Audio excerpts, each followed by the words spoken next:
one of the biggest pieces of meeting your person is first 100% being in love with yourself. And I'm talking particularly to women. Okay. A man doesn't fall in love with you because you are in love with him. He falls in love with you because you are in love with you. Yeah. And I think oftentimes as women, we sort of think about, well, what would a man want? And I'm not saying we change our whole personality to fit into that or we change who we are, but I think a lot of times like that is a top consideration for us. And we might start to, put ourselves in position to change based on, well, what do we believe a man would want? And kind of, maybe become a chameleon at times. And you're, well, this man might want this man might want that. When in reality, like you have to stay true to who you are because that is what a man falls in love with.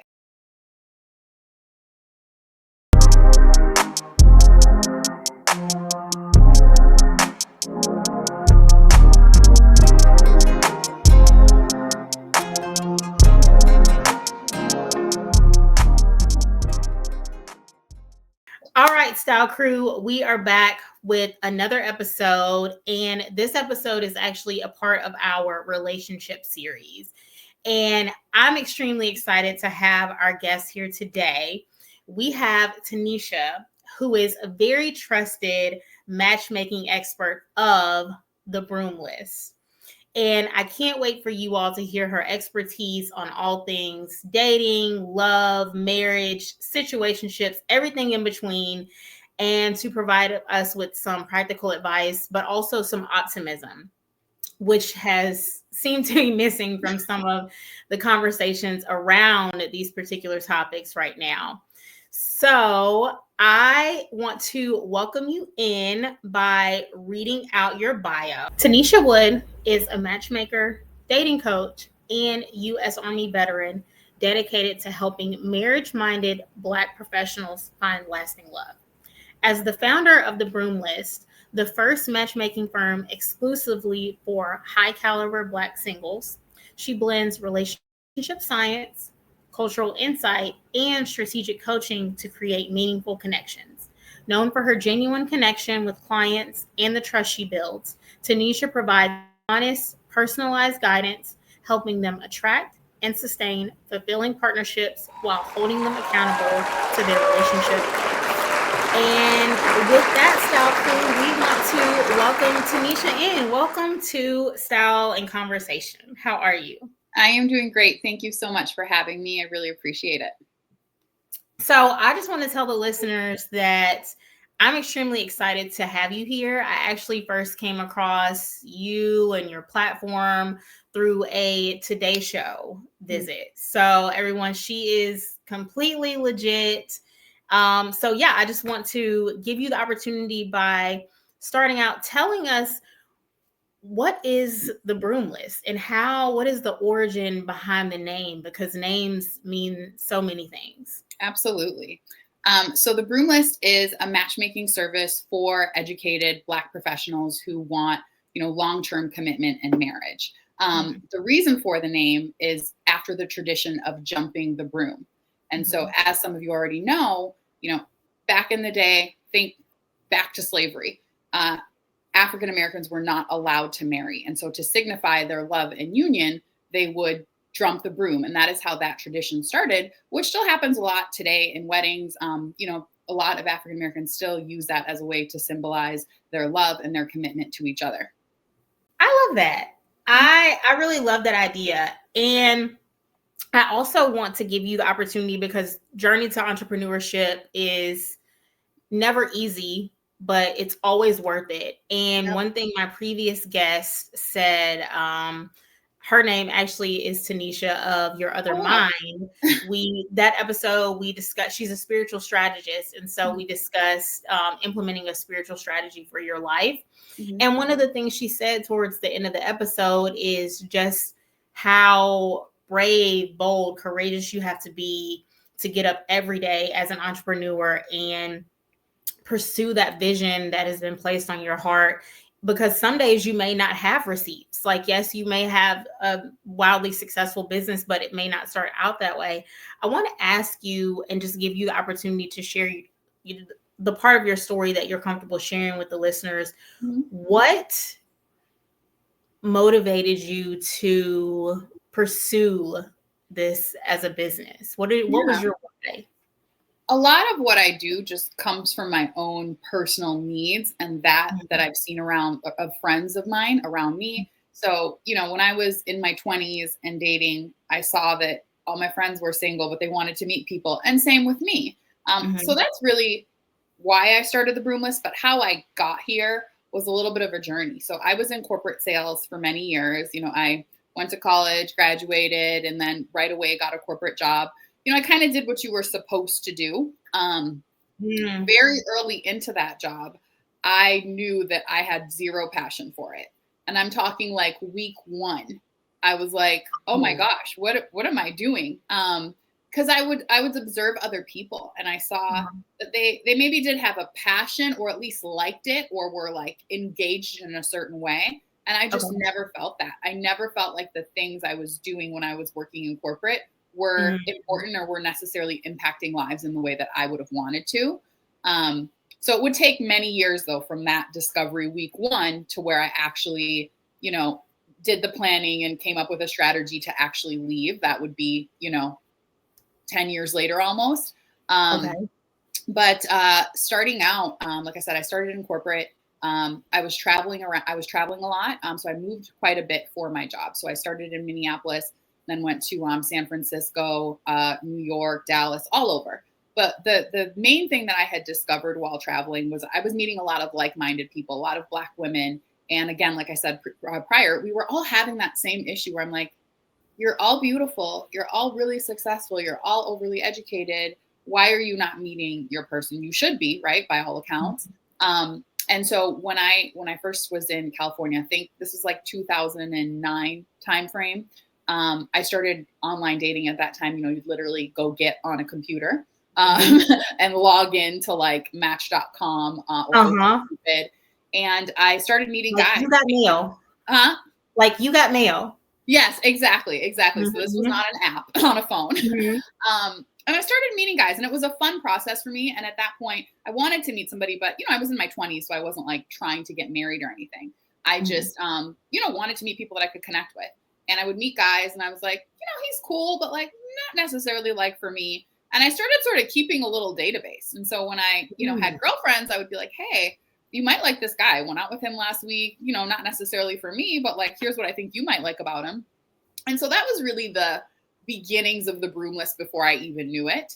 And then friends of friends started asking, like, hey, do you know anybody? And then by the time I moved to New York City, it was sort of the same thing where, I'm meeting people through apps at that point.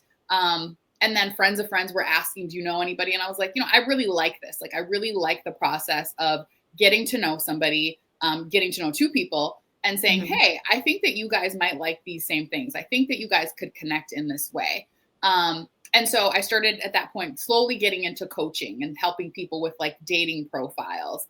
And I was still doing corporate this whole time. And Mhm. the more I started doing my own thing with the dating, with the coaching and profiles and things like that, I really liked it. And I was like, I have a passion for this. Like, I want to come home and do this. And then I'd see people at work and I'd just be like, my God, you love this. I don't. Mm. And so yeah, in 2015, I started my podcast. It was called Dating, Relationships, and Love. At that same time, I was on a show called Black Love. It was a sort of like a Black Sex in the City. So all, piece by piece, little things in my world started becoming more and more about dating and about relationships. And then I believe it was in 2017, maybe was the first time I quit my job. And that was, I probably did that a little too soon because I didn't necessarily have all my ducks in a row, but I just had this extreme passion where I was just like, I'm gonna figure it out. And you gotta have some money to figure it out. Okay. Let's be real. And Just a so little bit. Just a little bit. just a little bit. So Mhm. so I had to go back to corporate while I figured that piece out. Uh-huh. And and at that point started kind of saving up and doing a little bit more proper planning. And then fast forward to 2020, I'd had a bunch of coaching clients. This was during the pandemic. And a lot of them were like, I've done all the things you've said, but I'm stuck in the house. So like, how do I meet the person? And I'd had the idea for the Broom List for quite a while. And that's when I really decided, you know what, it's just time to start it. So I started the Broom List in November of 2020. And it was great because it got really great reception right away, because it was needed. You know, that is the main thing that I saw, is that when I told people about it, they were like, light bulb, duh, we need something like this. Right. So pretty much it took off right away, and things have been good since. I mean, as an entrepreneur, you know, things go up and down, and you learn every day. You learn more about yourself, you learn more about your business, you learn more about your clients. And I think it's at a really good place right now where there's a balance for me in that, you know, I have a family, and so I have to have a balance. Right. Yeah. Can I just say, I love that I asked you for a deeper dive, because you just lit up when you started talking about, and this is why, just to be transparent with the listeners, I didn't include this question on the list of questions that I sent over to her, but I wanted to just give you the chance to spotlight how you got to this point. And I'm glad that I did, because everything that you highlighted, it's very important and ties into your business, even like your own dating experience of how you met these guys and were like, okay, you're amazing, but I don't think we're a fit. But I have a girlfriend that you could be great for, and you started matchmaking that way. Yep. So a few things I took away and I wanted to ask you about that you touched on when you were sharing that with us, which thank you, by the way.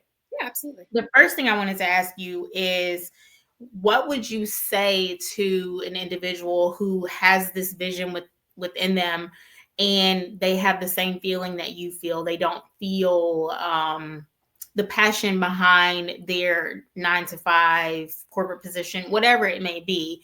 What advice would you offer them? Yeah. You know, I think when we try to shift from one thing to another, whatever that is in life, it feels overwhelming because we're thinking about the whole picture. So you might be a person that's thinking, well, right now I work 9-to-5 in corporate, and that is how I make all my money. And so how am I going to work 9-to-5 for myself and make all that money? So you're essentially starting from zero, and you're thinking about the full picture. I want you to just think about it in like small bites and small steps. So, all right, let's say you want to be a matchmaker. Like, how do you matchmake somebody today? How could you do that, right? Do you have a friend that's single, and how would you go about helping that friend meet somebody? Like, what advice would you give her? So start doing the thing you want to do in very small ways as much as you can, and build on that. So don't go from, I'm now working a corporate 9-to-5 to tomorrow I need to start this matchmaking business, and it needs to like make money and fulfill my complete income. So in the small ways that you can, in your circle, even with the resources that you currently have, test it that way. Like, see if it is something you want to do, see if you can do it, see if you still have that passion for it, and like build up and work up to it. But, you know, I'm a person like that too, where sometimes I get overwhelmed by thinking, oh my God, there is so much to do. But I really try to think of it, you know, there's like a saying, it's like, how do you eat an elephant? And it's one bite at a time. But I literally sometimes picture this elephant, and I'm just like, just eat a little piece of the foot. Like, just eat a little piece of the trunk. Don't feel like you have to swallow the whole thing at once. I just heard that last night. So that's fate that you mentioned that as well. Yeah. So the other thing that I wanted to ask you, as you started your process of matchmaking these beautiful, talented, successful women in your life, I know you mentioned that you, on paper, you have all these things. Why have you not found someone? I want to ask you, because I know that, and this question by no means is meant to be insulting to anyone, but I want to raise this question for educational purposes, because I've heard this conversation from people, even in the stage when I was dating and single. Now I know what my answer was. I just had not met my person. But I have found girlfriends that get that question of, oh, you're so beautiful, you're so this, you're so that, why are you single? In your experience, and as also being a professional, do you feel like it's a situation where it's like nature versus nurture, meaning like they just haven't met their person yet, and or there's some practical things that could be put in place to attract what it is that they're looking for? Mhm. Absolutely. And please And forgive me if I didn't phrase that in the right well, I way, understand because what this you're is saying. your lane. And what I know now that I Mhm. didn't know then is Uh-huh. that one of the biggest pieces of meeting your person Uh-huh. is first 100% being in love with yourself. And I'm talking particularly to women. Okay. Um, a man doesn't fall in love with you because you are in love with him. He falls in love with you Oh, because you are in love with you. yeah. And I think oftentimes as women, we sort of think about, well, what would a man want? And I'm not saying we change our Ah. whole personality to fit into that or we change who we are, but I think a lot of the times like that is a top consideration for us. And we Mhm. might start to, you know, put ourselves in position to change based on, well, what do we believe a man would want, and kind of, maybe become a chameleon at times. And Mhm. you're, well, this man might want this man might want that, when in reality, like, you have to stay true to who you are, because that is what a man falls in love with. Like, Mhm. a man, I'm sorry, I'm just trying to think of the best way to say No, this. no, don't apologize. A We're man, trying. um a man wants you if you desire you. You know what I'm saying? Like, Yeah. if you are essentially chasing him and doing for him, it's not it's not desirable to him. If you are Mhm. the type of person where you're like, you prioritize yourself, then he will prioritize you. So if Mhm. you're like, yeah, I'm sorry, like, I'm doing my workout today, I can't go out with you. Like, my Mhm. workouts are really important to me. That is what I do from 5 to 7 on Tuesdays and Thursdays. Yeah. So you kind of have to just fit in my life where you get in my life. And I'm not saying play games, I'm not saying play hard to get, but I am saying be so in love with yourself that you always come first and Mhm. work on yourself, like, Mhm. truly. And people see that, they feel that energy, they feel when you are desperate, and they feel when you are confident. So Mhm. one of the keys, I think, to answer your question, one of the keys is understanding yourself, Mhm. knowing what you need to work on, working on those things, and truly loving yourself. So anything you want somebody to give to you, you should already be giving it to yourself. And that energy, they feel it. I'm telling you, I've seen it with clients. Once they make that shift and that energy shift, like, they change what and who they attract. Okay. I'm really glad I asked that question because it was that was more profound than what I thought. That's why you're the expert. That is why you're the expert. Okay. So my next question for you, can you walk us through the history of matchmaking and its evolution to present day with apps and social media Yep, and yep. just all the things? Well, matchmaking is one of the oldest professions. And I mean, Mhm. if you ever watch any show set in any time pre-modern times, you'll Yeah. always see some element of matchmaking. And Mhm. generally, it was based on either royalty or wealth, or, you need to marry into this type of family to keep our dynasty alive. But it was always based on a long-term strategy. Mhm. Rarely was it based on, you'll love this person. Mm. And in modern times, Uh-huh. in our culture anyway, it Uh-huh. has shifted to more, I want to be with this person because I love them. Yeah. In a lot of other cultures still today, so think like some Indian cultures, some Jewish cultures, it's not necessarily just based on, I think you're going to love this person. It's still based on some of those old ideals. And Right. I actually agree with that in a lot of ways. Like, there is Yeah. a reason that arranged marriages, even now, have a way lower divorce rate than traditional marriages, I'm right? glad you brought that up. Just sorry, I don't want to interrupt you, but I heard a friend shared that with me recently Hmm. because I met a young lady, a colleague on a work trip, and she's of Indian descent, Mhm. and her family is starting to have the conversation around an arranged marriage. Mhm. And she was just educated because I'm Black. Right. I'm from Mobile, Alabama. I don't know. I'm not familiar with an arranged marriage, not in my culture anyway. I'm Right. aware of Right. it, but I don't have personal experience with it Mhm. rather. And so we were having the conversation, and another friend of mine joined in on the conversation, and he was just saying those marriages actually have a lower divorce rate. Mhm. And I haven't done any research to back that up. So I just took his opinion, his statement at face value. So Mhm. I'm glad that you shared Mhm. that with the listeners. Yeah. Yeah. And a lot of times it's based on values, it's based on morals, it's based Hmm. on what both people want for the future. Um, Hmm. and then the love grows because those elements are there. Hmm. And I sort of matchmake with, that same idea in mind, that if Hmm. I match you with somebody who, you guys share the same morals, values, you have the same goals, you have a lot of things in common. It's not just about, do I like this person initially? Like I truly think that chemistry can grow and it can build.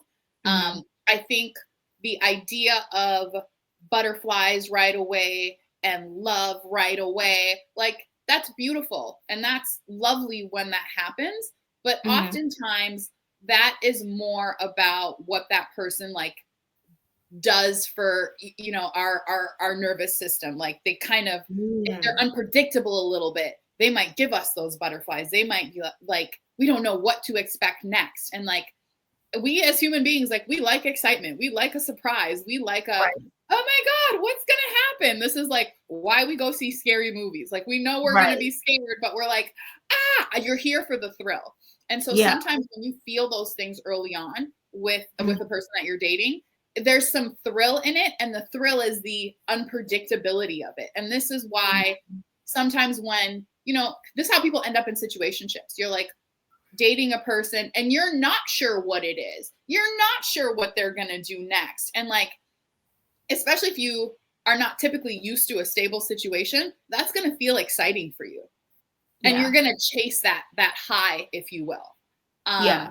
And so I don't always believe in this.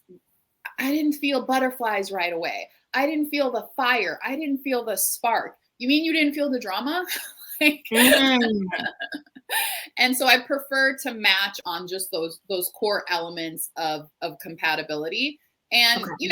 I hate to say this, but at the end of the day, love is simply not enough.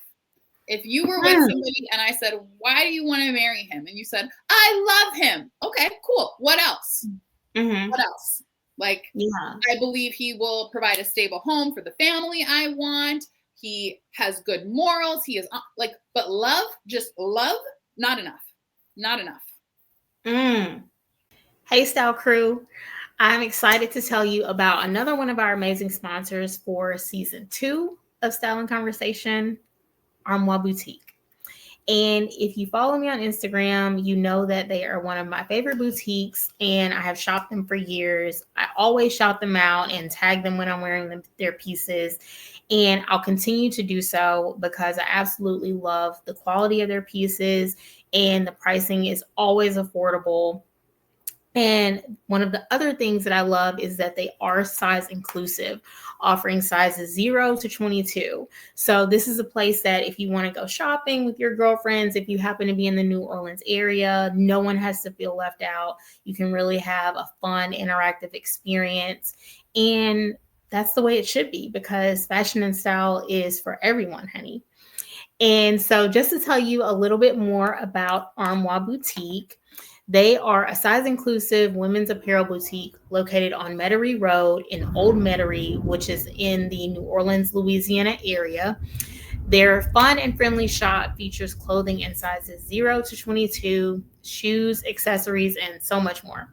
Shop online with a $6 flat rate shipping on all orders. And if you have any questions or comments, the ladies at Armoire are always so engaging and willing to give you any help in terms of sizing, wanting to know what's still available, and all of the things. And of course, I have a code for my listeners. The code is JESS10. That is JESS10. So you can use that if you shop online at armoireboutique.com. That is spelled ARMOIREBOUTIQUE.com. Make sure to check them out if you are also in the New Orleans area and shop in person, and tell the girls that Jess sent you. With that, let's jump back into this episode. Hate to say it, but it's true. It's just not enough. I am loving this conversation. I am. So do you find that the mindset is hard to it's hard to break the habit of being attracted to the chemistry, and I have butterflies, and do you find that that's a hard mindset to break, maybe because we've been encouraged to view dating and marriage that way? Yep, absolutely. Okay. And I think if you think about how we as a society grow up, we watch like Disney movies, and that we're Right. informed by that at a young age, where you meet the Prince Charming, and there's like the butterflies, and he's so sweet, and he's doing the grand gesture, and like, from the time you're a little girl, these ideas start to build a foundation in your head, and eventually they become ingrained as like, this is how it is supposed to be, and this is how it is supposed to feel. Rarely do you see this, because it doesn't make for good TV, frankly. You don't see like, oh, they met and things move kind of slow, and then he was really stable and she was really stable, and they built and they built and they became really close. Like, it just doesn't make for a good story, quite frankly. Yeah. So you don't see that. So when that happens, it feels boring. It feels like it's just not good enough. It's not exciting. It's not sweeping me off my feet. But like a true if you talk to anybody that's been married for a very long time, like, yes, sometimes they have those love stories that start out that way, but oftentimes they'll talk about how they got through the minutia and the boringness that sometimes is life. I am a new mother. Well, I guess it's not new anymore. He's 2 now, which is crazy. But, before we had our son, like, our life was very exciting. We sort of met in this whirlwind sort of way. We then spent like a summer in Europe. We were traveling all over, like, amazing, right? Amazing. Then we had this baby.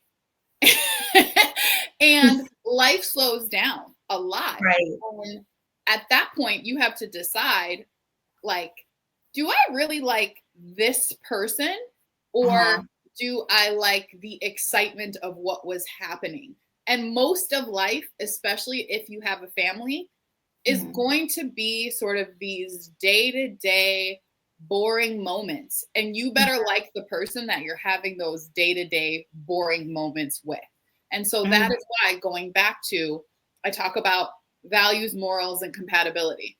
If I just liked you when we were jet setting in Europe, and now we're just sitting in the suburbs playing tag with this child, like, I better still like you. Yes. I really like that, and I agree with you that I was just having this conversation with a girlfriend about seeing someone through all seasons. And so, like, similar, not the same thing, but similar to what you were saying, because you are going to have seasons of life. Like, you'll get to that point where, you never really stop. You stop raising your kids, but the parenting becomes different. But they're out of the house. Exactly. You have the time, just the two of you together. Okay, so now you have more time to live it up and go on the trips. But there may be a wide gap of years where it's tutoring and shuffling them to soccer and basketball or whatever they're doing, and Mhm. as well as maintaining a household, you may have to care for aging parents, like Yep. whatever that. And by the way, I'm not an expert, I have yet to be married. I just want to preface that for the listeners in case anyone tries to come for me and say, what do you know? I don't. I'm just I have been in a long-term relationship, so I can speak to seeing someone through the seasons, but Mhm. I just want to preface that I cannot yet speak to the marriage Yeah. portion. So, um, but I agree with you on that. And do you find that right now in society, because we have more access to the highlights of people's lives, that that mindset is a little tricky to shake? Absolutely. I Okay. mean, as you said, it's a highlight reel. Hmm. And I've been very fortunate to have a lot of friends that are in the same life stage as me, Hmm. meaning, you know, newly married or just starting to have children in their late 30s or 40s.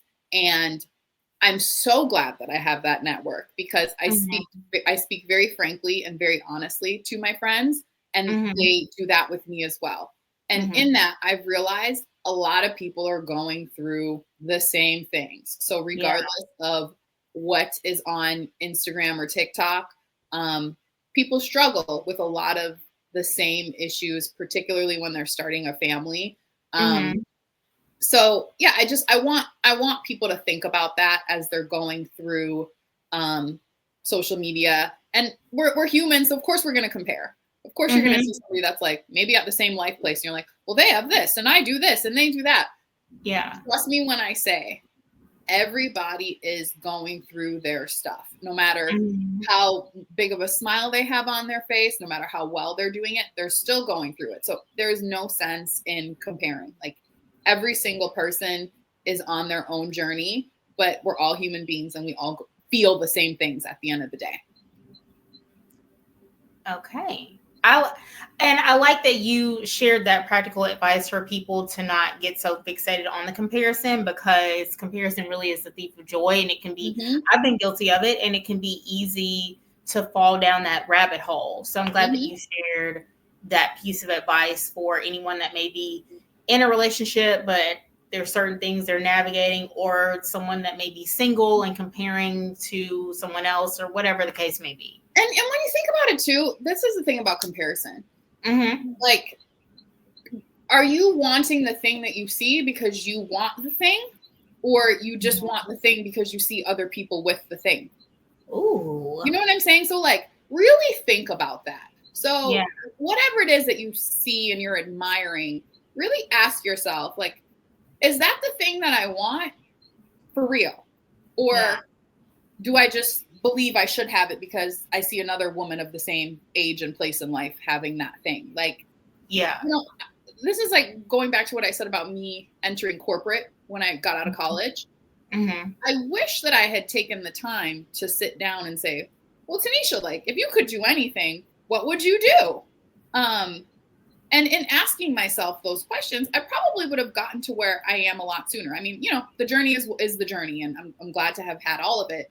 But Mm-hmm. I think about that a lot, and I think about the advice that I then gave to my little brother. I was like, yo, when you leave school, like, don't get a corporate job unless that's really what you want to do. Mm-hmm. Don't make any money now, and you won't get used to it right away. Like, build and build and build your thing. And he's a filmmaker, and I'm so glad he took that. Oh, I love that. Um, and so again, like, sit down and think about you as an individual. Get to know who you are and what your needs are. It doesn't matter what place you think you are supposed to be at in life, but like really make sure the things that you're going after are actually important for you. I want to expand on that just really quickly, and pivot just for a second from our questions. Yeah. I'm glad that you encourage the listeners to do that, because I do think that society does have a way, certain ideals are pushed upon us, and it's Mhm. okay if you don't want those things, and it's also okay if you desire them, but not in that season, and Mhm. not to rush these things. Like, there's Right. been this whole narrative for years around 30 being the benchmark. You have to have the marriage, the house, the kids, all these things by 30. And I found that I had some people in my life that weren't looking forward to turning 30. Whereas for me, I actually started the podcast with a series called 30, Flirty, and Thriving because I was ready to turn 30. I enjoyed my 20s, but I was excited. I find life is a privilege. Yeah. So I was very excited to embark on a new decade. And my prayer is that I would get to celebrate the full decade and make it to 40. Yep. So I'm not shaming anyone if that's not their mindset, because I completely understand the pressures behind it, but that was my mindset. And so I wanted to reframe that narrative for people. So I think by you saying that, even asking the question of, do I actually want this, or is it because I'm seeing it? Right. And just understanding that you may not be in that season. I have yet to be a homeowner, Right. But I understand that I'm not in the position yet to do that, but I still will celebrate the people in my life that are. And also, guess what? The blessing in that is I get to learn from you. Tell me about your process. What did you do so that you set yourself up for success, not just in this process, but post ownership, and I think that's another way to look at it. If you have these friends that are in the season where they're celebrating engagement and babies, learn from them. And my prayer is that you have friends that will, you have solid friendships that they'll be willing to be transparent with you and say, hey, this is what I'm excelling at. This is what I'm struggling with. Yeah. And this is what I would encourage you to prepare for. Exactly. And that's like a really key point. I'm glad you said that. Because it's not, you don't want friends that are just saying, oh, buying a home is so lovely. I love that I have all this space now. I love that I own it. Like, you want friends that are also going to be like, I did not expect this big repair bill because my HVAC went out. Or you want friends that show you the whole thing, not just the highlight reel of it all. Yes. I completely agree. But I also think in order to have people in your life that do that, taking it back to something that you said at the top of the episode, I think it takes having a certain love and security within yourself where you're able to be honest and be like, I was thriving yesterday. Today it took a second, and just being willing to say that. Yeah.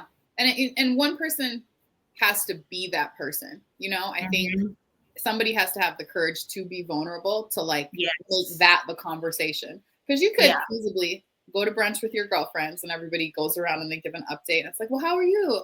Oh, I'm doing really good, and like, you can keep it surface, but I hate friendships. Like, if I feel like I have to be like that with a person, we're actually friends. I don't want to do this. This is true. No, let's really talk, because that's when true intimacy is formed. Yep. And growth evolves from that. I agree, in all relationships. Yep. Okay.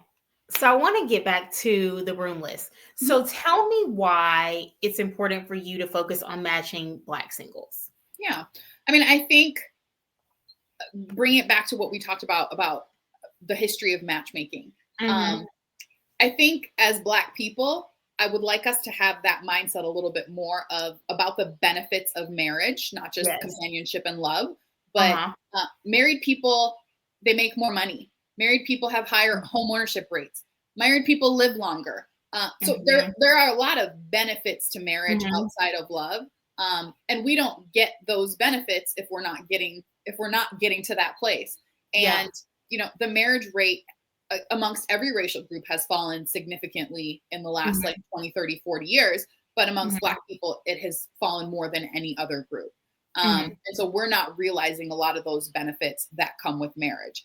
And especially for men, I mean, men actually do benefit in marriage more than women do. Men tend to, like a married man at work versus an unmarried man. Married men make more money.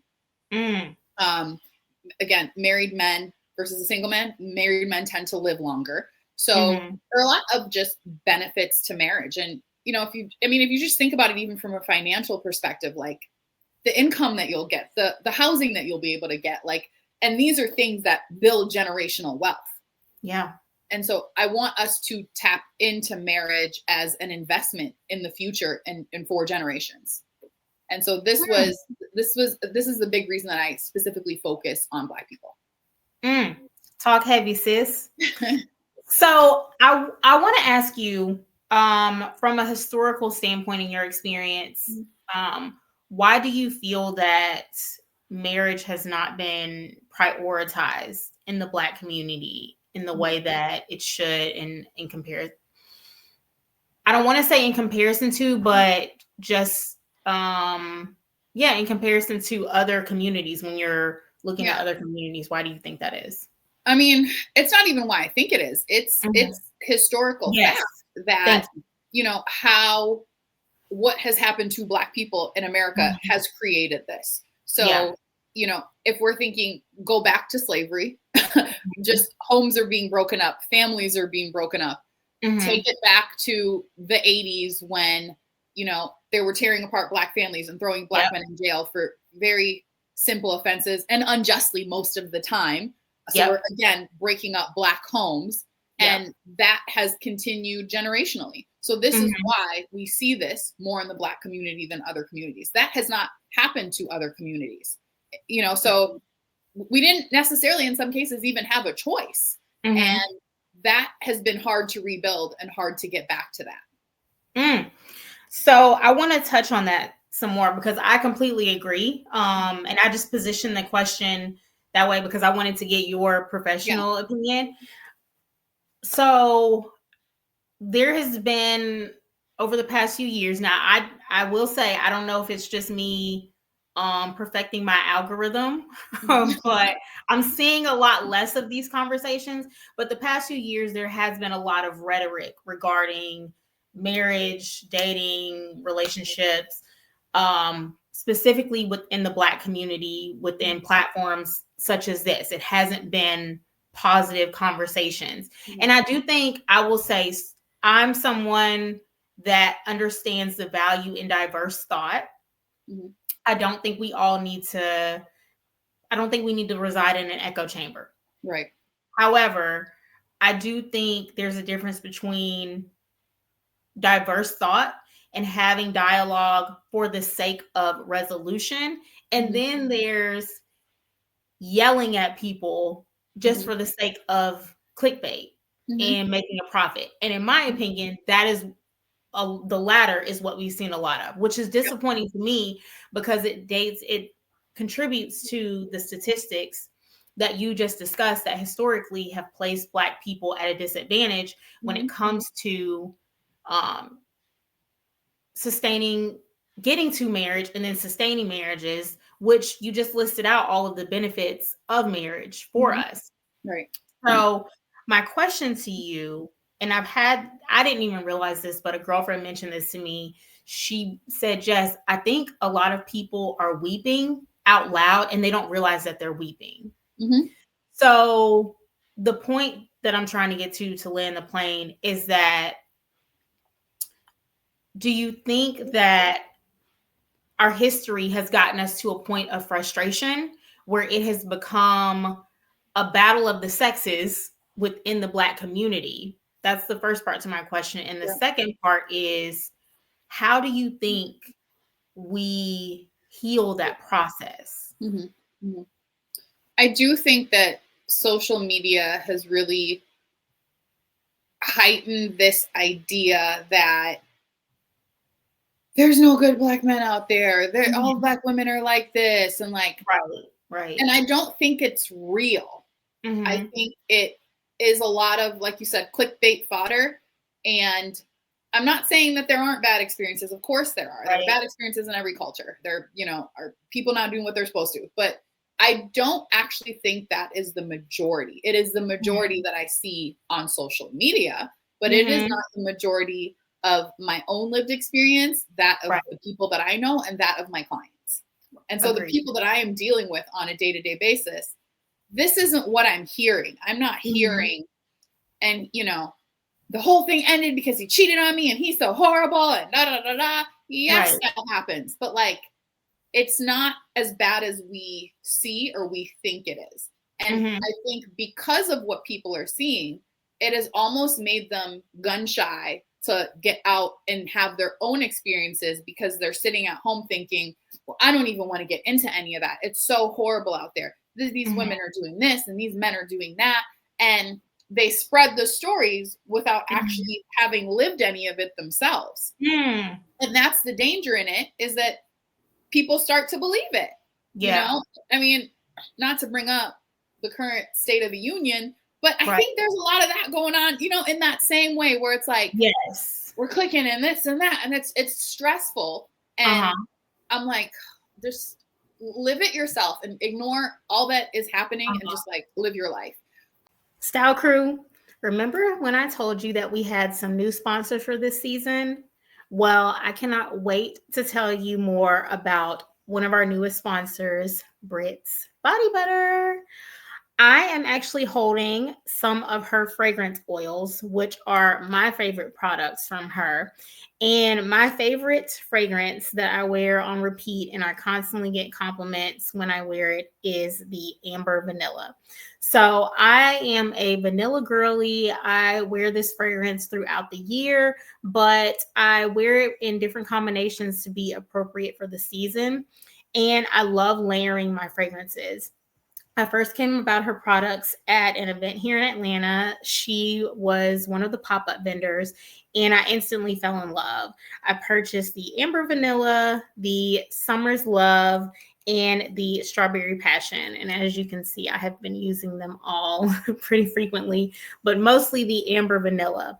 And how I like to use this product is I will spray it on my pulse spots. So behind both of my ears, I'll spray it at the nape of my neck, in front of my neck, in between on my chest, as well as the crease of my arm, as well as right at the beginning of my underarm.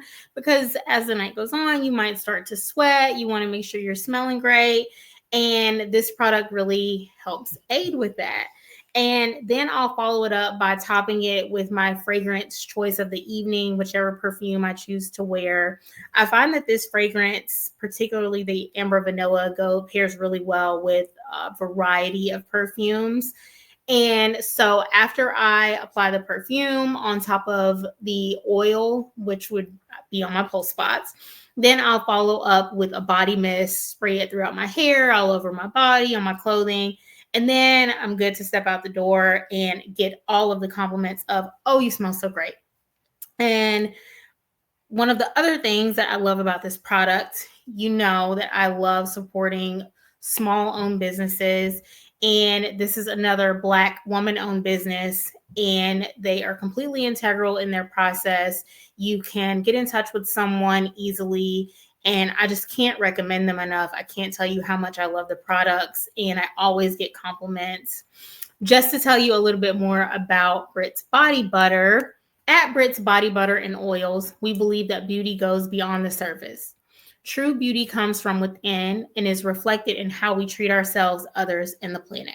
Our philosophy is rooted in mindfulness, positivity, and sustainability. Experience the pure, lasting hydration of Brit's Body Butter and Oils. Your skin will be sure to thank you. And so for the listeners, you know I have a code for you. The code is Styled by Jess. That is STYLEDBYJESS. And this will get you 15% off of your purchase. So don't think about it. Go ahead and run to britsbodybutter.com. That is spelled BRITTSBODYBUTTER.com. And be sure to use the code Styled by Jess, STYLEDBYJESS, for 15% off your purchase. And with that, let's get back into this episode. Yes. And most of the time with clients, when they tell me, Tennesha, I don't think I want to go out with that person again that you set me up with. It's never like, this was so bad. It was just, I didn't necessarily feel like we clicked in that way, or like, it didn't feel that spark that I want to feel, you know. So it's simple things. It doesn't label anybody as a bad person. It just didn't work. And that's Okay. okay. Right. So I think we need to stop turning to social media to get our information on what is really going on in dating. I think that we Right. need to experience it for ourselves. Um, Mhm. and the only way to do that is to do that. And does that Yeah. mean you're gonna have some bad experiences? You will, but like they won't all be this horrible, just everybody is bad. And I hate to see when Black women and Black men are pitted against each other. Like Agreed. if we all want the same thing at the end of the day, like why are we doing that? I think Mhm. human beings, regardless of Mhm. race, like we want love, we want connection, we want companionship. Like Mhm. those are just basic human needs. We want Right. those things. Yeah. Men want those things, women want those things. And so like there's no, what are we fighting over? Like what Right. exactly is it that we are fighting over? I don't understand. I don't understand either. Well, let me take that back. That's not a true statement. Mhm. I can't relate because a lot of these conversations, again, are not my lived experience. Right. So the rhetoric behind Black men are so this, Black women are so this. And in my head, I'm thinking, I've never, like the Black women Right. that are in my life that played a role in raising me are not these things that are being thrown out. And the same for my dad, the Black man that raised me and who I've chosen to be in a relationship with. So I do think that I agree with you. I think there's a lot of groupthink going on. I think that unfortunately, it's a lot easier for people to sway negatively instead of positive. And once something is put out there, it's easy for that to pick up traction and it just forms a life of its own without people actually living the experience. And I will give people the benefit of the doubt. Some people may be living certain Right. experiences. I completely understand that as well. And I want to take that into account. However, I think that there's just a lot of things floating around that are not applicable to every person's Yeah. life. And I Yeah. think like, well, two things. One, I feel like bad attitudes are like a cold or a flu. If you're Mm-hmm. around it too much, you're gonna catch it. So Mm-hmm. like you should Mm-hmm. exit. If you see somebody up here just coughing out negativity, cover your Mm-hmm. mouth and move on because you don't want Yeah. to catch that. Like you don't want No. because that's gonna get into how you think about life and how you're moving, and you don't want that.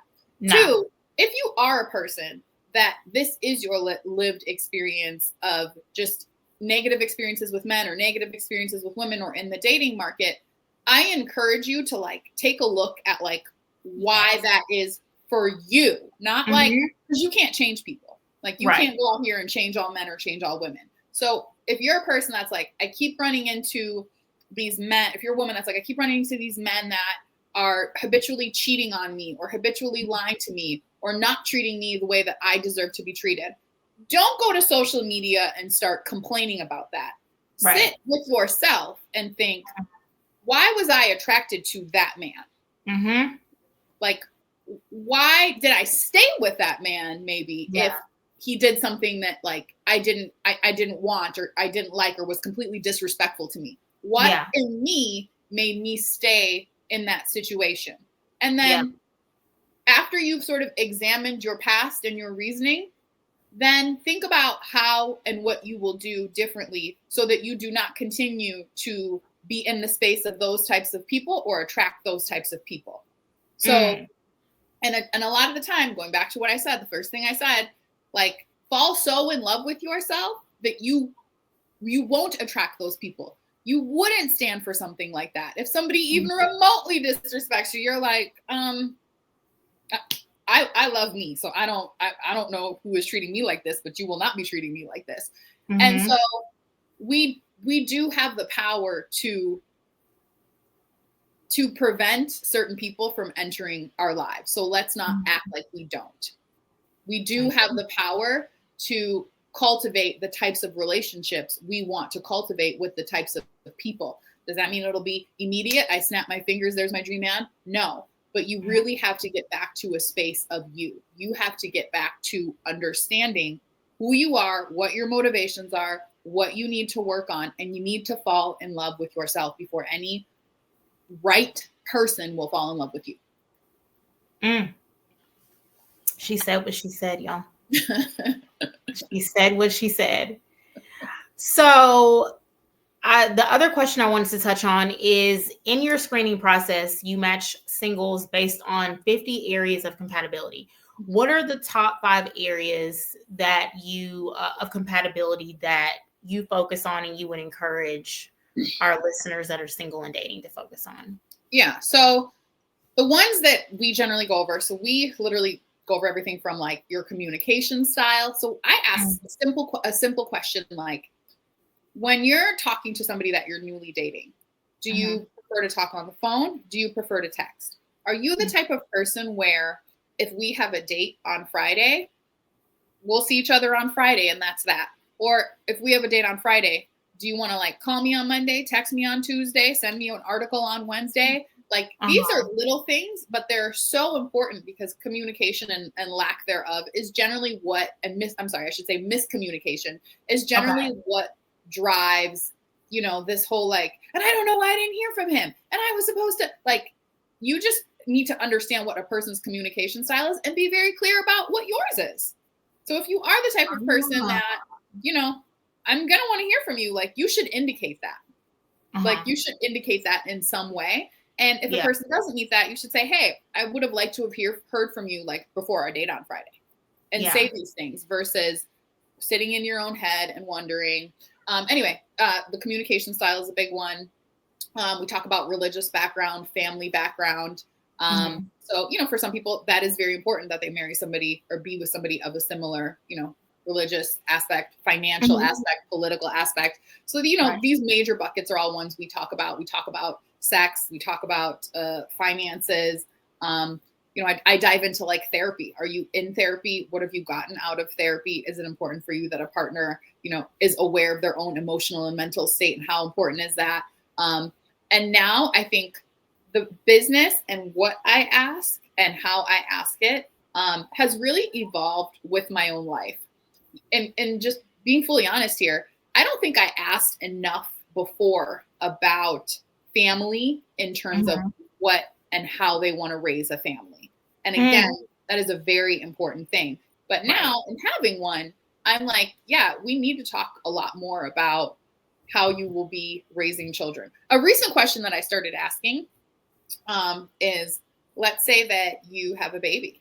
And I ask this to both men and women, but I'll say to the men who, when you have a baby, like you have to wash bottles or like pump parts and there's all these things.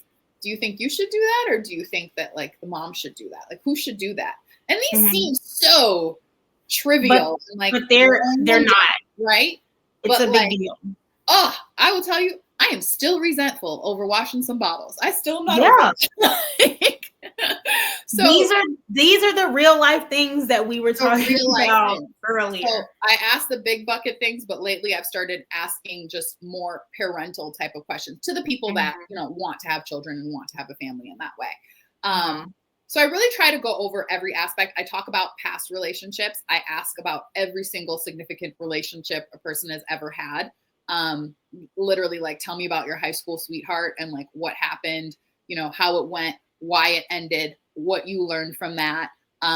Because I think that's important that if you're going to be in a serious situation, that you've learned from everything in your past. Like it hasn't been perfect, and I'm not saying it should be, but like you should have come out of every relationship being like, man, I shouldn't have done X, Y, and Z, or I wish I would have done X, Y, and Z. In my next relationship, here's what I want to do better or different to make sure that that is a success. You need to be learning and growing. Like I don't think anybody under like 30 really should be married. And part of that is I think your 20s really should be used for exploring dating and exploring yourself and like figuring that out. So like, it should be this learning process. And in that, in every interaction, what am I learning from this person? What am I learning about myself? And like, this should build and build and build and build.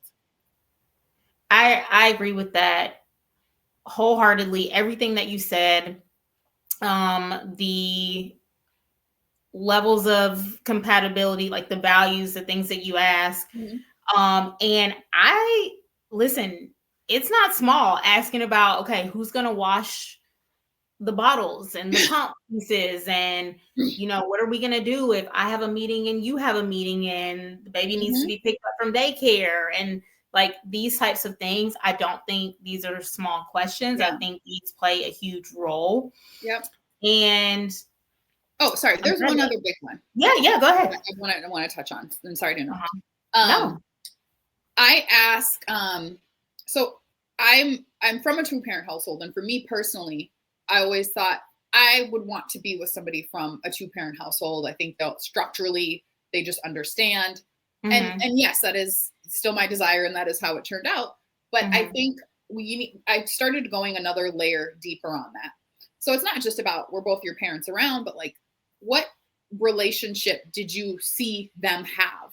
So like, was your mom doing the majority of stuff at home? Were they both doing it? Were they like affectionate towards each other? Like, what did you see growing up? Because how we grew up and what we saw growing up informs so much of who we become.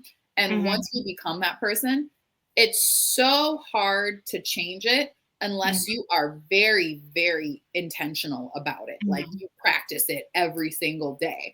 And so it's also important to understand how your partner grew up and what they saw growing up, and therefore what messages they have received and what they think about relationships and what they think it should be.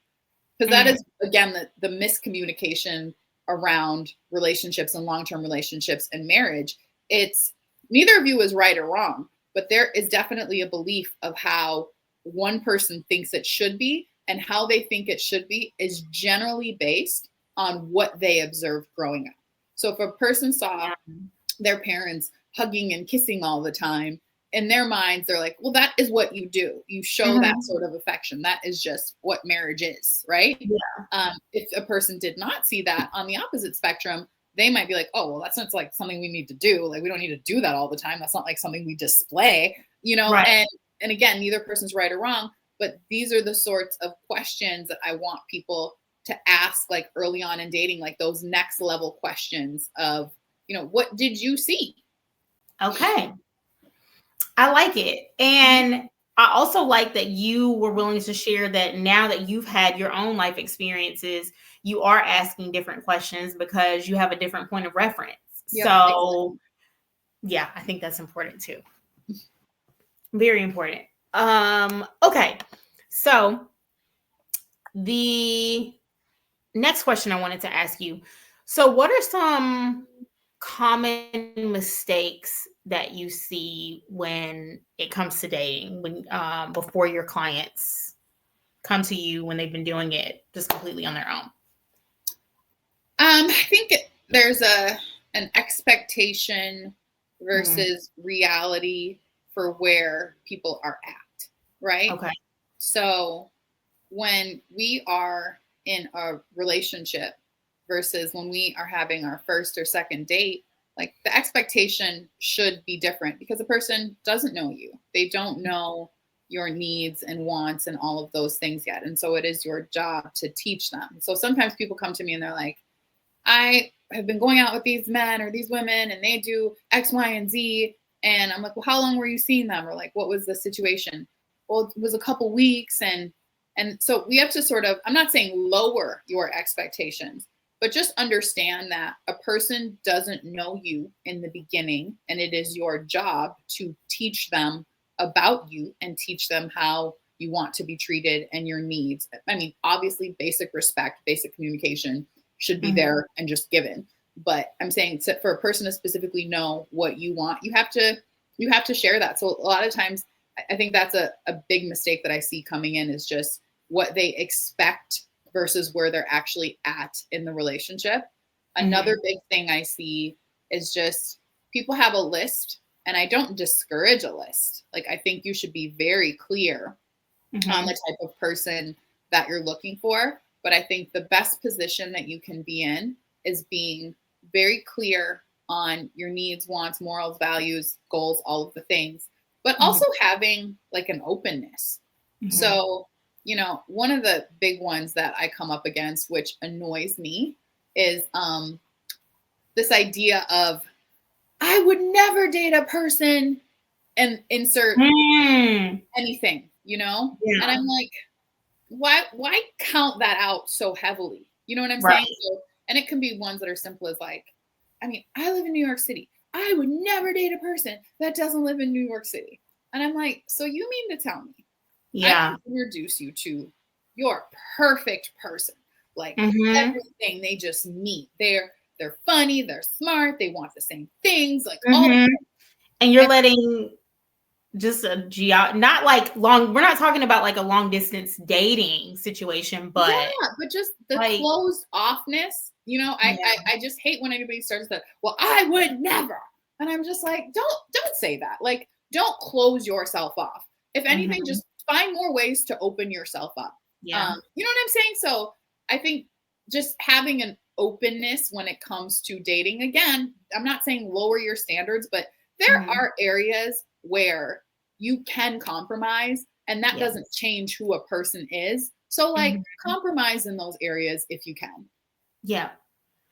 What would you encourage our listeners that may be dating? Like, what areas of compromise? I know you just gave us one example. Are there any other examples of compromise that can be made in minor areas? Like, for the record, we're not saying compromise yourselves, and if you're not into polyamory, go be with someone that wants 3 girls. We're not saying that, but what are some other ways? Yeah, that I would say the next biggest one is like looks and height. So I think you should be attracted to somebody. Yes. But I also think attraction can grow. Like, I also think when you start to like a person and fall in love with them, I think the attraction that you feel for them, like the physical attraction, can grow. And so a lot of the times people will count people out right away because they're like, he's too short. Like, I can't date somebody that isn't 6 foot or taller. Like, well, why? Like, again, you're telling me if I presented you with somebody who met all the things you want, and you're like, oh, he's like 5'10", so like I'm not going to be attracted, and this can't work. Yeah. I mean, you're 5'5". Why? Why can't it work? Right. So areas like that, the height one is a big one that bothers me. Because it's unnecessary. It doesn't like what is the benefit? And this is what I always ask people when I feel like they're holding on to things that they shouldn't hold on to. I always ask, well, what is the benefit? Like, tell me how that benefits you to have a man that's like 4 inches taller. Like, tell me the benefit. And the benefit generally comes from how they feel they are seen by the world.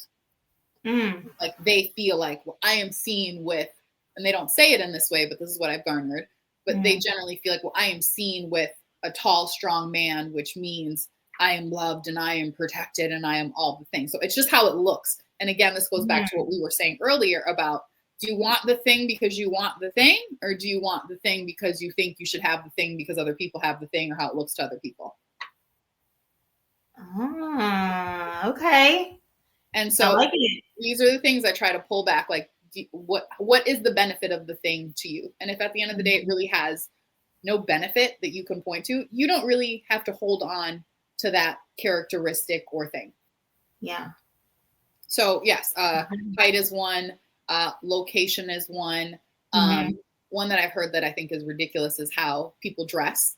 I'm like, that's like one trip to the mall. Why are you here? We can fix this. I could change that in 30 minutes. Very fixable. And again, anything, like you said, that is changeable or fixable, that doesn't speak to the values of who a person is, or like the core of who they are. Like, those are probably things that you can compromise on. I agree. Yeah, the wardrobe, like, that's the reason stylists exist. Exactly. So. We fix that. I'm gonna call you. Yes, we can fix that. That is fixable.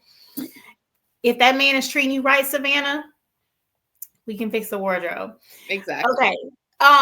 So On the flip side of that, what are some common positive behaviors or desires that you see across the board?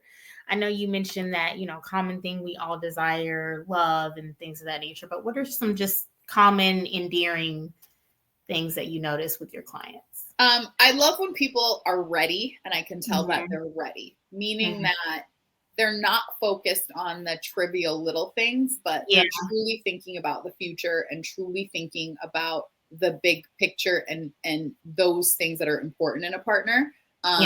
And I love it, especially when I could tell when I see it in a man, like instantly. Like there are some men out there that are just, they're ready. And for a man, the readiness usually comes when they feel like they've accomplished what they wanted to from like a career perspective or like financially. Then they have the confidence to feel like I'm like ready to get my woman. And I love it when they're at that place. So I would say positive traits, people who are at where they want to be individually and personally, and therefore they feel ready enough to give to a partner in a relationship. Another great green flag is just somebody who has like a joy and a happiness about them and is like open to life. So again, I talked a lot about just positivity.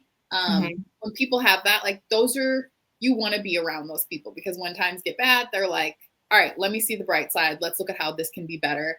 So just people with like a positive attitude and like a positive energy.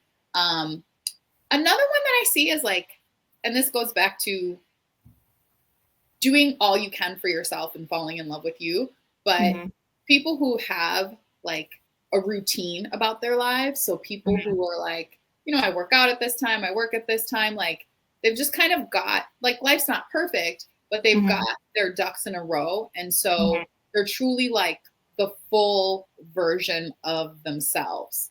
And those are the types of people you want to be with. So people who are just, they fully embraced who they are. They know who they are. They're confident in who they are. Those types of people, like they're generally like ready. Other green flags, somebody who has been to therapy or is in therapy. Nobody's life is perfect. We all have things we need to work on, but people who are conscious about what they need to work on. So when they enter a relationship, they know if something comes up, they can take responsibility and be like, well, I know that I'm working on this thing or struggling with this. So maybe it's me. Like where they're able to like take a look at themselves, and because they know I'm flawed in this area or I need to work on this area. So maybe I am the person that's looking at this wrong. Whereas, you don't want somebody who they don't know that about themselves. And so they'll never be willing to take responsibility for anything because in their minds, they've done it all. They're perfect, So somebody that understands emotional and mental health.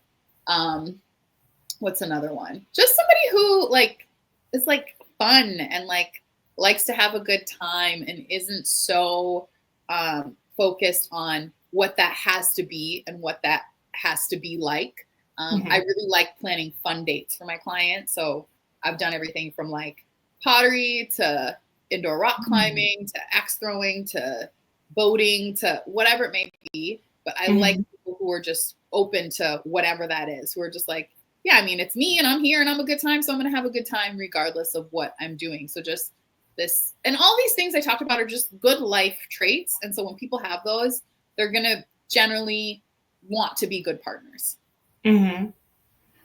I like that. Everything you said was very positive, and all of them are things that are really important. And something similar that you said in that series I spoke about, the 30, Flirty, and Thriving, I did an episode titled Dating After 30. And I interviewed this couple, Kelvin and Lanice. They met, they were long distance, and now they're in the same city together in Atlanta, and they've chronicled their journey. And one of the things they talked about is just how they both, one of the things they encourage singles to do is to have hobbies, like not like, oh, I just went and found this so I could find someone, but like, who are you? What do you actually enjoy? Because he was saying that was one of the things that attracted him to Lanice. Like she had her schedule and she had things that she was already committed to in her life, and the same for him. and them coming together was just lanyap. It wasn't like them filling a gap for each other. It was like we both desire companionship and we're working towards marriage, but it's not like I'm unhappy until this person comes type situation. Yep. Exactly. Like happy people are great to be with. They are. They really are. Okay, so the next question I want to ask you is how do you feel that we continue to break the cycle to hear one another in these dating situations and be solution focused so that ultimately we can find love, love can find us, and we can get to the goal of marriage? How do we do that? You're saying like in an already existing relationship? Or just in this dating climate, if you have two singles that have found each other, how do we make sure that if we're a fit, that we're nurturing the relationship and drowning out the rhetoric and just any negativity to get to the root? Not saying that you won't face adversity, but how do you navigate even that part of dating, navigate the challenges and adversity of learning each other? One of the questions I ask in the vetting process is when you notice something that you don't like or an issue arises, do you observe it for a while or do you tend to speak up right away? And this is an important question because this is about how people communicate around conflicts. And so, and neither is right or wrong necessarily, but it's important to understand how somebody communicates when there is a conflict. So even just the understanding of that will stop a lot of conflicts. So in the beginning, that's a conversation to have. So when we get into a conflict, not if, because we will, how do you handle that? Do you need some time and some space to just like marinate and let things be? Do you want to like dive into things and talk about it right away? You know, like, do you just need some time to cool off? Do you want to be away from me? Do you just want to sit and together and not talk about it? Because again, even that in trying to solve a conflict can cause conflict if we don't know how the other person solves or looks at conflict. Even again, how they look at conflict. Some people understand that conflict is just a part of life and they deal with it and it's up and down and it's fine and it's just a part of it.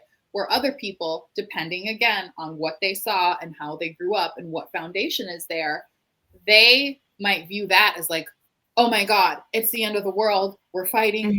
We'll never get better. What are we going to do? And so you have to understand how your partner sees and views conflict. And again, what they saw growing up. I think that's a huge one. And people don't talk about it. Even when there is a conflict, they're trying to combat the conflict, but not talking about how they're feeling about the fact that there is a conflict. So as much as you can before, you know how you when you were younger in school, we did like fire drills. You almost need to do like conflict drills. So like we don't have a conflict right now. So this is the best time to talk about how we're going to solve a conflict when we don't have a conflict. Because when we got a fire and we're scrambling and we're nervous and we're, you know, like you're anxious, like it's not the time to be like, how do you like to solve conflict? Like, so these are questions. I like that. So talk about this in the beginning. I actually, my partner, I put him through my vetting process. Like I literally sat down, took notes, and I was like, okay, question 1. And I'm not saying you have to be that extreme about it, but I do think you have to have these conversations of what we will do when, and bad things will happen. So what will we do when? What will we, and sometimes you're not, you should see people through all seasons of life, but sometimes you're not able to observe them in all situations. So you should at least ask the question of how have they handled these things in the past and how would they want to handle these things with you? What are they comfortable with?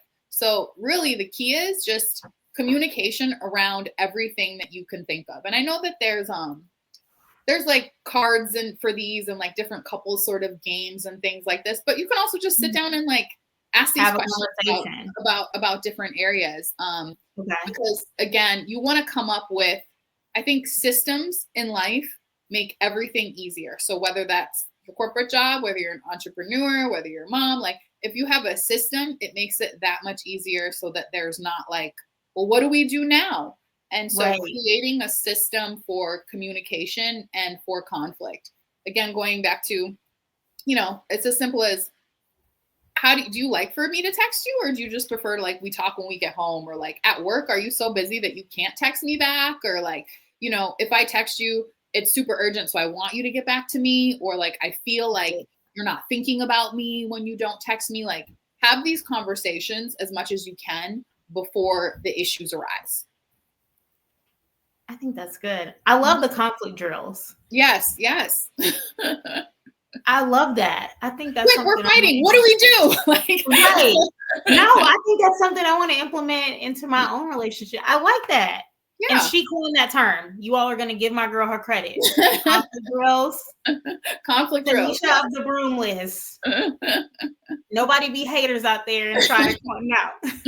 But you have to practice these things, and you have to hold each other accountable and call each other out once you come up with a system. If somebody's not following the system, say, hey, we agreed that like when we have a conflict that we would just give each other some space, and I feel like you're not giving me that space right now. You're kind of in my face, and I need some space because that is what we agreed to. So like, I'm going to go take my space. Don't take it personally. It's not about you. I need my space. I like it. Conflict drills, and then hold each other accountable to what was determined in the drill when the conflict arises. I like that. Exactly.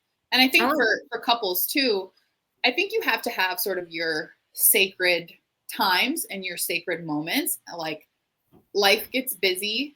And by the way, this advice doesn't just go for couples. I think this actually goes for like friendships too, because as you're in adult friendships and life gets busy, it can be easy not to maintain those friendships. Like, if you think about like the reason that it was easy for you to make friends and keep friends when you were younger is because those people were always around you. Like, you saw your friends every day at school, after school, without planning it ever, because you were around them. And as you get older, like that proximity isn't there. And as you get busier, like you're working and you have families and you have children, it just adds on and adds on. And so I think in every significant relationship in your life, you sort of need to have these rituals with each other. So that might be, with your girlfriend, every Sunday we go do Pilates together 2 Sundays a month. And that is like our thing. So if we don't see each other, if we don't get to talk, we know that like that is when we will connect. And for relationships, I think that needs to be very similar, because you can live with a person. And again, once you start having families, maybe somebody travels for work, you can be disconnected. You can get to times where you're like, I actually haven't had I see you and I'm around you, but actually haven't had a real conversation with you in like a month. Like, that's crazy, right? Yeah. But it can happen. And so you need to have these sacred times / rituals where it's like, okay, once a month we go do date night, or once a month we go on a hike, whatever it is, but in some way that allows the connection to keep flourishing and to keep growing despite all the other things that are going to happen, because they are going to happen. Right. They will happen. And I agree with everything that you said. It's important to put those things in place, so when life happens, you are still staying connected and nurturing that connection, and you don't look up and so much growth has happened on both ends, and you're like, okay, we've done. You want to grow together, not apart. Yeah, I agree. So I am going to close it out with just a fun game for you. The last 2 questions are just like a fun fill in the blank. So complete this sentence for me. Black love is amazing. Everything. I love that. So the next question, I feel blank for the current state of dating and relationships. I feel hopeful. You took the out. Okay, get out of my head. I was hoping you would say hopeful. I feel hopeful. Yeah. Okay. I love it. And I think everyone else will feel more encouraged and optimistic after hearing this episode. I hope so. Good people. Yeah. I just want to encourage everybody. Good people are out there. And I know because I talk to them personally every single day. There are good people out there who want love. They want companionship. They want commitment. They want a future. Like, there are good people, men and women. Yes. I love it. So I like to close out the episode by asking my guests a style related question, because the title of the podcast is, of course, Style and Conversation. So I wanted to ask you, what did you wear on your first date with your partner? What did I wear? Okay, I had on this. See, this is the first day we met, not our first date. Okay. The first day we met, I had on. It's kind of a, what do you call those skirts that kind of go like this, where they start out like it's skinny at the waist and then they kind of go out? Like an A-line? Like an A-line skirt. Just like a black mock neck sort of thing. And then I had on this little leather jacket. I had these argyle pattern tights, and then just these cute little boots. And I love that outfit. That is like one of my go-to, like, I'm just doing my thing outfits. So I had that on the first time we met. Okay. And and I do actually, this doesn't have to do with your question, but I think this is a good thing if you're meeting somebody and you're out. I think something that I said to him just randomly out of the blue for no good reason at all, just to maybe see if he would do it. I said, show me the last 5 photos in your phone. Oh, and did he show you? He showed me. I love it. And then I showed him mine as well, but it's just like that's a vulnerable way to just, icebreaker. Like, that's a really total icebreaker. Yeah. That is really cute. I like that. Yeah. So next time you're out, you kind of like somebody, just test them a little bit, see how open they are. I'm thinking now, I feel like if somebody asked me, I just screen recorded a video from my dog at daycare yesterday, and then like the last few would be like some shopping photos, some handbags, but that's such a cute way. Yeah, that says so much about you in just the 2 photos that you talked about. Like, you're into style and shopping. That's what you do. Obviously, love your dog. So like that opens up so much conversation. Yeah, that is a really cute icebreaker. See, that's why you're the expert. That's why you're the expert, and people need to hit you up, which leads me to the next portion. So this is the part of the episode we have heard so much about you, and you're about to be booked and busy. So I want you to tell the listeners where they can find you, how to keep up with you, if you have any upcoming projects that we can support. Just give us all the things. Absolutely. So you can find me at Tennesha Wood on everything. So just TENNESHAWOOD on Instagram, Facebook. I don't really do TikTok, but I have a TikTok, but I'm trying to get into TikTok, but I'm there. I'm right there with you. My website is thebroomlist.com. If you do want to sign up or learn more about matchmaking, you could just go there. There's an application form, fill out the form, and then we'll get in touch. I love it. Well, I just want to say it has been an absolute pleasure having you on. I'm very excited about our conversation, and I'm confident that the listeners will gain so much from your wisdom, and you'll have many of them reaching out to you to get your expertise and find their person. So I just wanted to thank you and close out the episode by that. And that's all. Style Crew will see you next Thursday as we continue this relationship series. And we are out. Thank you, Jessica.